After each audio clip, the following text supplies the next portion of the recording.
Alors aujourd'hui, c'est une recette sans introduction. On va commencer par prendre de la farine, une cuillère à café de sel, 3 cuillères à soupe d'huile d'olive ou de l'huile neutre comme vous voulez, celle que vous voulez. On va préparer de l'eau chaude et on va venir la verser petit à petit pour former une belle petite boule, une belle petite pâte.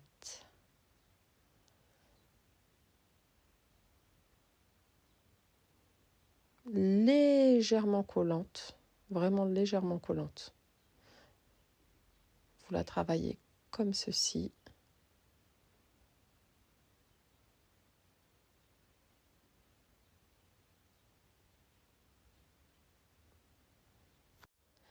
Une fois qu'elle est bien travaillée, que vous avez récupéré tous les morceaux de pâte dans le saladier, vous allez venir la travailler sur le plan de travail,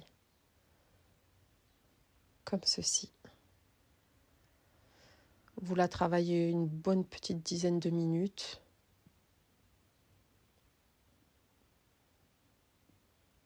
Ce qui est bien, c'est que c'est une pâte qui ne doit pas trop reposer. Donc c'est vraiment une recette facile, rapide et efficace, comme je dis toujours. Ensuite, on vient récupérer un sac de congélation. On la met dedans et on la laisse reposer 30 minutes. Comme ceci. Voilà. Une fois les 30 minutes passées, on va venir récupérer notre pâte qui est bien souple, qui a bien travaillé. Voyez, et vous venez former un boudin que nous allons venir découper à la corne en 6 parts.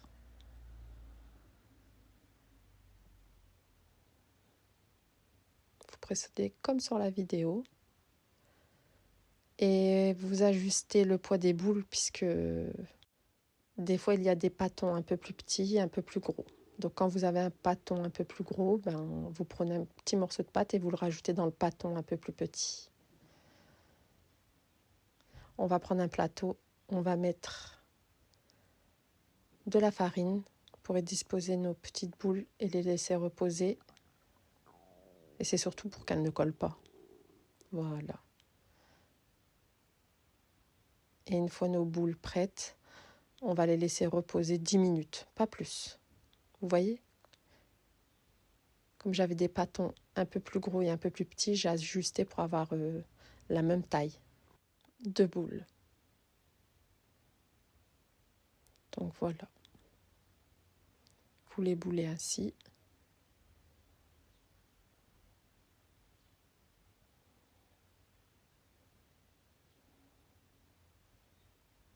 On dirait une araignée, un peu les doigts, non ?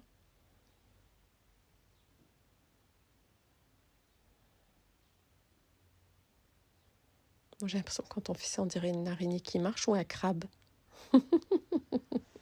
Toujours, je sorti une connerie. Voilà, j'ai fini toutes mes boules. Et maintenant, je vais récupérer le sac de congélation qu'on avait utilisé pour mettre la pâte. Et on va le découper de chaque côté pour venir le mettre sur les boules pour éviter qu'elles sèchent. Voilà, comme ceci. Et on laisse reposer 10 minutes. Les 10 minutes passées, on va venir mettre le plat sur le côté. On va fariner le plan de travail pour pas que les boules ne collent. Bien sûr, vous préparez une poêle entre deux, vous la chauffez à feu moyen, pas trop chaud, pas trop froid. Vous récupérez une boule, vous venez fariner et vous l'étalez au rouleau sur à peu près 1 cm d'épaisseur, pas trop plat.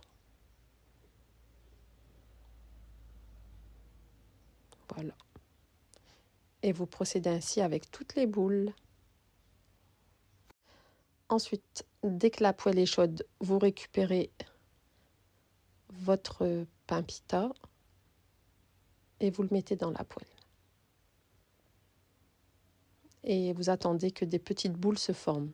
Dès que les petites boules se forment, vous retournez le pain pita. les petites boules apparaissent, vous voyez, comme ceci. On va retourner le pain pita et il va gonfler. Et c'est grâce au gonflement qu'en fait le pain est vide à l'intérieur et on va pouvoir le fourrer. Le fourrer à votre choix, comme vous voulez, comme ça vous chante. Ensuite, on le retourne comme ceci régulièrement. Et vous voyez, il gonfle. C'est magique. C'est très magique d'ailleurs.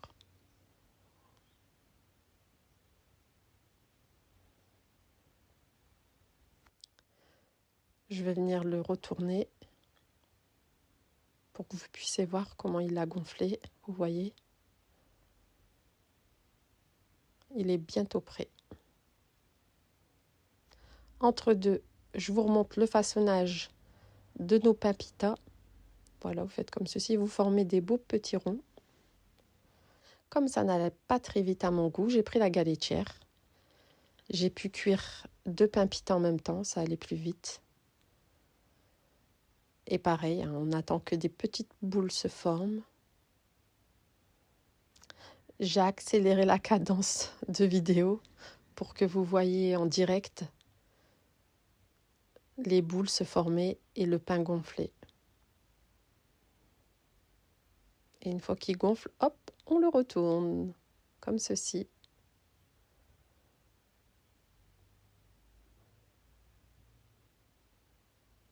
Et pareil avec le deuxième. Ensuite, on les retourne. Essayez de les retourner tous les 30 secondes. Ils vont mieux gonfler. En fait, il ne faut pas les laisser cuire trop longtemps sur la même face.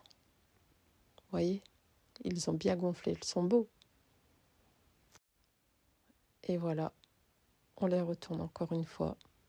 Il faut le faire plusieurs fois. Et là, ils sont cuits les pains. C'est fini. Je vais vous montrer l'intérieur et vous verrez qu'ils sont bien creux. On peut bien les garnir. Donc voilà mes amis, je vous dis à bientôt pour une prochaine recette. Bonne dégustation.